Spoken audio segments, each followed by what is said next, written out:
क्या नाम है आपका? मेरा नाम हेतराम गंगवार है, पूर्व प्रधान हूँ ग्राम डोहरिया। जी।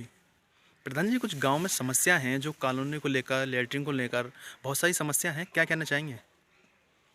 समस्या तो ज़्यादा ही जटिल हैं और गांव में वाल्मीकि बस्ती, गांव के बाहर अपना जीवन यापन कर रहे हैं लोग। उनको रहने के लिए मकान और ज़मीन नहीं है, झोपड़ियाँ डाल के ऐसी कच्चे बच्चे मकानों में अपना गुजारा कर रहे हैं।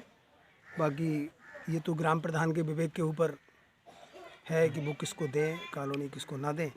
वैसे सब लोग कॉलोनी के पात्र हैं, इनको कॉलोनी मिलनी चाहिए। अच्छा प्रधान जी, उस दिन एसडीएम साहब आए थे और बीडीओ साहब भी थे और मतलब जो यहाँ की सेक्रेटरी साहब हैं वो भी यहाँ पे थी मौजूद।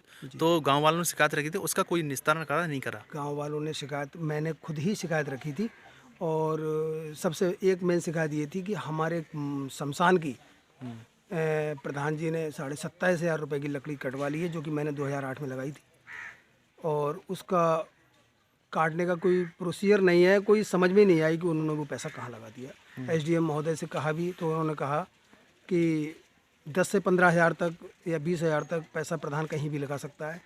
तो मैंने उनसे कहा कि कोई बात नहीं, लगा तो सकता है लेकिन जायज़ पैसा लगाए। हमारे जो शमशान की लकड़ी कटी है वहीं पर अगर एक कोने पे शमशान स्थल बन जाता है, जैसे 10वें वाले दिन हम लोग अपने बाल का मुंडन कराते हैं, तो अगर वहाँ पर 10 बाई 10 की टीन पड़ जाती तो शायद सब लोग उसमें बैठ जाते। होता यह है कि आज हम जब छुट्टी होती है और 10वां वाला दिन होता है तो विद्यालय खुला होता है तो विद्यालय में बैठ जाते हैं। वैसे सरकार की मंशा ये है कि हम लोग विद्यालय में उस दिन ना बैठें। अच्छा जी, और विद्यालय में ना बैठ करके हमें कोई ऐसा सार्वजनिक स्थान होना चाहिए, तो वो सार्वजनिक स्थान केवल हमारा शमशान है। और उस शमशान में अगर 10 बाई 10 के टीन पड़ जाता है तो हम उसमें 10वें वाले दिन अपने बालों का मुंडन करा सकते हैं। अगर स्कूल खुला हुआ है तो उसमें बैठ जाएंगे मान लीजिए, और अगर खुला हुआ नहीं है तो फिर बैठने की बहुत दिक्कत होती है।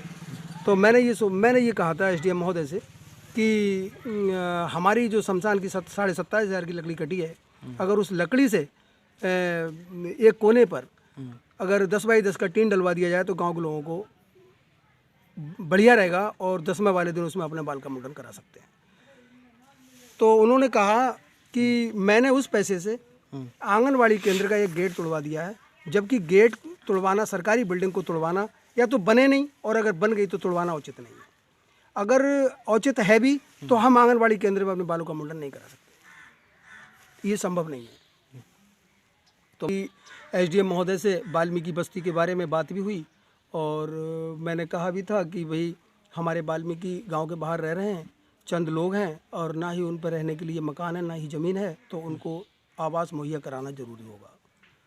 तो उन्होंने आश्वासन दिया कि ठीक है, खंड विकास अधिकारी जी ने आश्वासन दिया कि भाई ठीक है और इनके बारे में सोची जाएगी।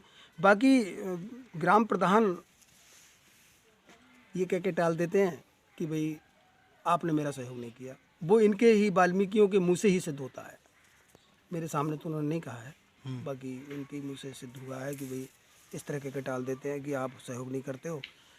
तो मेरी मंशा ये है कि इन सबको आवास मुहैया कराना आवश्यक रहेगा।